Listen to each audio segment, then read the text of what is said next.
Hi. ഇന്നലെ അരുൺ ചന്തു സംവിധാനം ചെയ്ത ഗഗനചാരി എന്ന് പറഞ്ഞ സിനിമ കാണാൻ പറ്റി.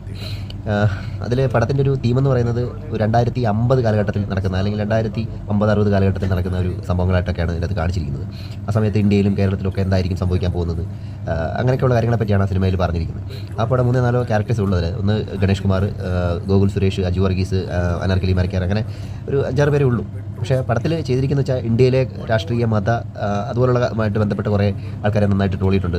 പടം നമുക്ക് റിലേറ്റഡ് ആയിട്ട് തോന്നും. കാരണം വെച്ചാൽ ഇപ്പോൾ നാസ തന്നെ പറഞ്ഞിരിക്കുന്നത് നമ്മളുടെയൊക്കെ ഇടയിൽ ഈ അനിഗ്രഹ ജീവികൾ നമ്മളറിയാതെ തന്നെ ജീവിക്കുന്നു എന്നാണ് പറയുന്നത് തന്നെ.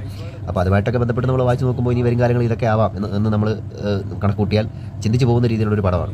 അപ്പോൾ അതുകൊണ്ട് പടം കോമഡിയാണ്, കണ്ടുകൊണ്ടിരിക്കാം. പിന്നെ കുറച്ച് ബുദ്ധിമുട്ടാണെന്ന് മനസ്സിലാക്കിയെടുക്കാൻ, ശ്രദ്ധിച്ചിരിക്കുകയാണെങ്കിൽ മനസ്സിലാവും. പിന്നെ കോമഡി നല്ല രസമുണ്ട്. പിന്നെ എടുത്ത് പറയേണ്ടത് ഗോകുൽ സുരേഷ് നമ്മളൊക്കെ ഈ സുരേഷ് ഗോപിയുടെ പഴയ സിനിമകളൊക്കെ ഉണ്ടല്ലോ, ആ തുടക്ക കാലഘട്ടത്തിൽ അതേപോലത്തെ സൗണ്ടും സംസാരം കറക്റ്റ് സുരേഷ് ഗോപി, ഒരു രക്ഷയില്ല. കണ്ടാൽ നമ്മൾ വിചാരിക്കും സുരേഷ് ഗോപി തന്നെയാണോ എന്ന്.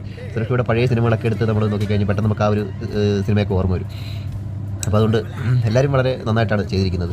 പിന്നെ പടം ഒത്തിരി പേർക്ക് ഇഷ്ടപ്പെടുമെന്ന് അറിയില്ല. കാരണം ഈ നമ്മൾ പടത്തിൽ തിയേറ്ററിൽ കണ്ടുകൊണ്ടിരിക്കുമ്പോൾ പടം സ്ക്രീൻ പകുതിയായിട്ട് നമുക്ക് കാണാൻ പറ്റുള്ളൂ. കാരണം ഇതൊരു ഡോക്യുമെൻ്ററി എടുക്കാൻ വേണ്ടി കുറച്ച് പേര് വരുന്നു. അപ്പോൾ അവരുടെ ഈ ഡോക്യുമെൻ്ററിയിൽ പറയുന്ന കുറേ കാര്യങ്ങൾ അതിനകത്ത് പതിമുക്കാനുള്ളത്.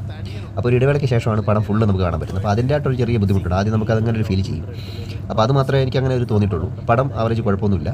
പിന്നെ കണ്ടുകൊണ്ടിരിക്കാം. ഒരു വെറൈറ്റി, മറ്റ് ഭാഷ ഇറങ്ങുമായിരുന്നെങ്കിൽ നമ്മൾ കുറച്ചുകൂടെ നല്ല പടം അല്ലെങ്കിൽ ആ ഒരു രീതിയിൽ പറഞ്ഞു. ഇപ്പോൾ ഒരു വെറൈറ്റി പടം കണ്ടുകൊണ്ടിരിക്കാൻ താല്പര്യമുള്ളവർക്കൊക്കെ ഈ പടം നമുക്ക് എല്ലാവർക്കും ഇഷ്ടപ്പെടും. കോമഡിയൊക്കെ ഉണ്ട്. അപ്പോൾ അതുകൊണ്ട് പടം വലിയ കുഴപ്പമില്ല എന്നാണ് എനിക്ക് പറയാനുള്ളത്.